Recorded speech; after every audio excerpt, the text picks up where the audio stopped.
My name is Chloé Jefferson, and I'm here today because I wrote a book when I was 12. I'm now 13, so it's kind of like I changed ages during the middle of the writing process.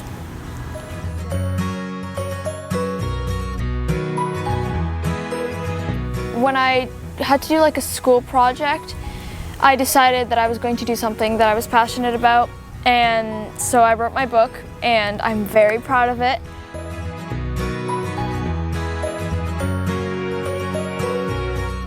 It's about this girl named Amber, and her parents died when she was really young. So she has to work to keep like the household moving, and so she works at a diner, and then it's kind of like starts in the book where she's driving to the diner, and then she kind of gets captured by some people, and she kind of lives life, and she realizes that she is also a supernatural creature with paranormal abilities.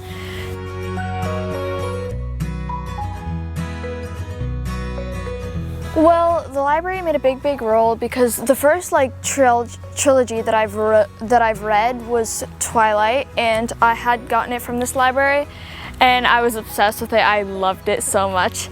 So yeah, I started just reading more and more books from here, and that's what really inspired me to write my book, because I'm reading and I'm like, if they can do it, maybe I can do it too. So yeah, it was just instinct, and I felt like doing it, and the library really helped me with all the books that I got from there.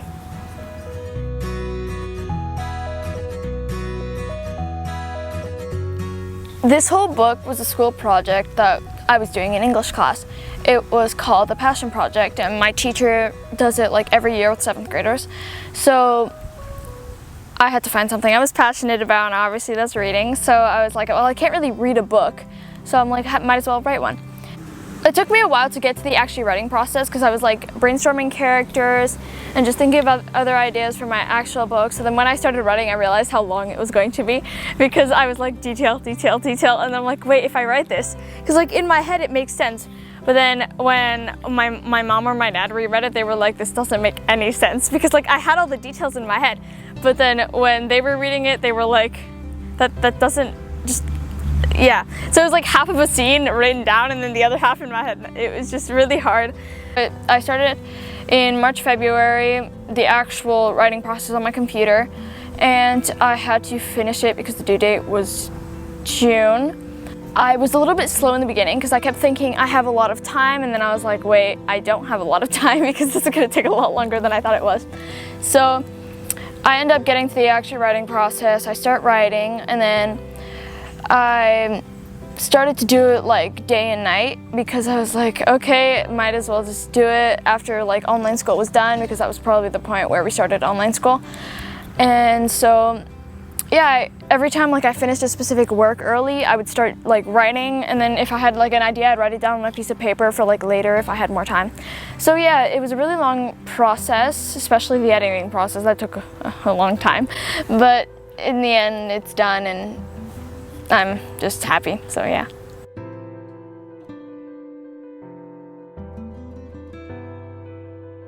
I started another book. I've made like 20 pages of it. It's about just a normal high school life. It doesn't have any like supernatural abilities. And I don't know if I'm going to continue, because it take a lot of time to write it and then edit it. So I might continue, I might not.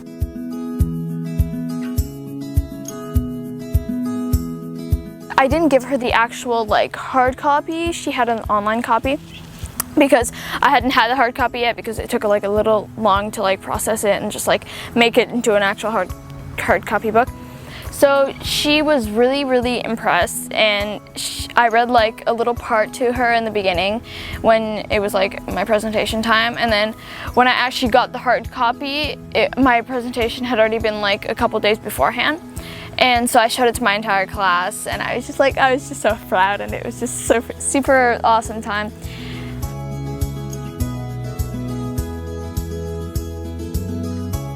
Yes, I have entered the creative writing contest. It was a couple of years ago, probably in 2019. It was before COVID.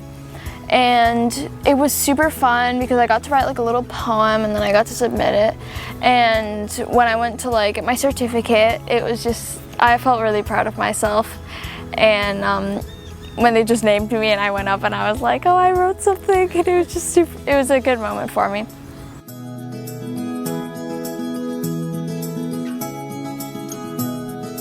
I would warn them that it's a really long process and you need a lot of patience, but I would also tell them, like, if you feel like doing it, just do it. Like, it takes a long time, but if you don't have like a due date, then it'll be easier for you to just flow the ideas into a paperback book. And yeah, if you just have ideas for like a specific book, just put them together, and I would suggest you write it, but I'm just warning you, it's a long process, so yeah.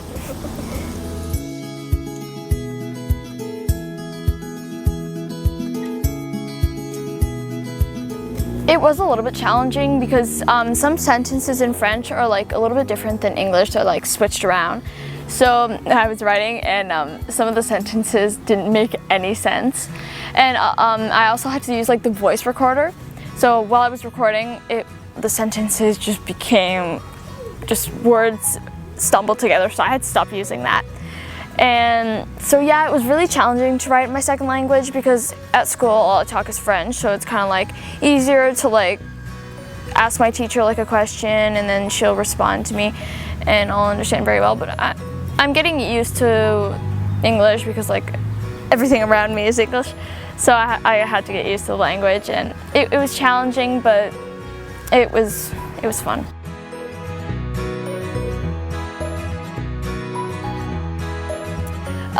Well, it was because of, it was in English class, so it was just a project that she does every year, that my teacher does every year in English class, so every 7th grader does, so my sister's gonna have to do it next year. I don't know what she's gonna do, but yeah.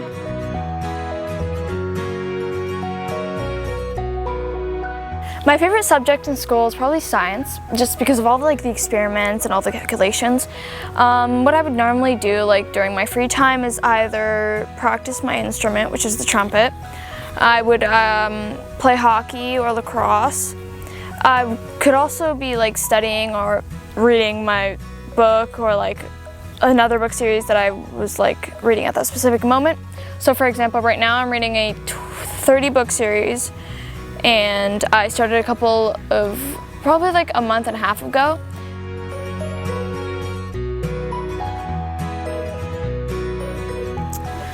Okay, so if any of you don't know, this is my book and it is called Decisions.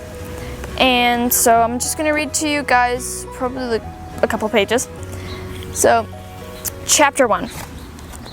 I was rushing down Oakwood Street in my black 2015 Ford F-150. Getting ready was one thing, but getting to the diner was a whole different story. It's about 20 minutes there and back.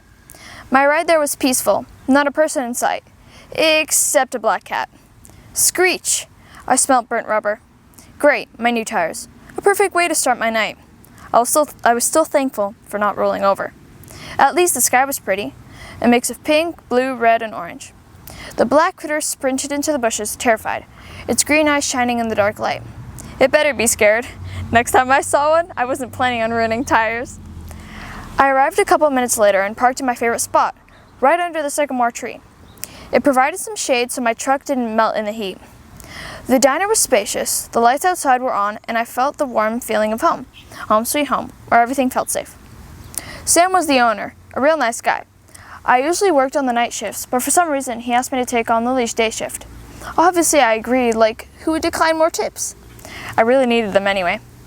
My house was falling apart and my truck sometimes refused to start. I was so glad when Sam finally hired me. I had been bothering him for weeks and he finally agreed. I strolled in the diner and saw Sam working behind the bar. He looked up and smiled. "Hey, Amber," he called out. "Hey," I yelled back. I smiled. He always made me happy. I quickly started my shift and took the first order. Smiles meant more tips. Who wanted a grumpy waitress? There were a couple of stuffy customers eating. They ignored me, even when I walked up and talked to them. I understood why. People thought I was weird. The only person that actually accepted me for who I am was Sam. They thought I was a witch, because on occasions, customers had seen me make things fly. Like that time when Mr. Smith was walking out of the diner and a table came flying at his head. My hand was up and we had had an argument right before. He went to the hospital but was fine afterwards. I didn't think it was me, but there was no other explanation. Even though I knew there was no way in hell that I could make things fly across the room. After a couple of hours, I was starting to feel stiff. The diner was busy. Slinging orders had me running off my feet. I knew it was a bad idea, but I went to see Sam anyway. "Hey Sam, would you mind if I took a break for an hour?" I really didn't want him to fire me. I had worked so hard to get this job. "Sure, as long as it's just 1 hour," he replied happily. "Thanks." I turned around, relieved, and looked for an empty spot to sit. Sam was a jolly man. He cleaned everything to perfection and took very good care of this place. It belonged to his dad. It had been a hardware shop. Sam was never a fan of the handyman tools, so when the old man died, he served food instead. I grabbed a black coffee and plopped myself down on a stool. I heard the squeak of the door opening. A figure peered in to look around. Who was that? I had never seen someone trying to sneak in the diner, unnoticed. A tall, dark, handsome man entered. He was wearing a black tuxedo with a bow tie. As soon as he entered, he looked right at me. Our eyes met. His blue eyes wouldn't shift, so it was me who looked away. I started to get nervous. My palms were sweating. He sat down at a table in the corner of the room and started reading the front page of the Sunderland Echo, on the counter in front of him. I already knew what was written.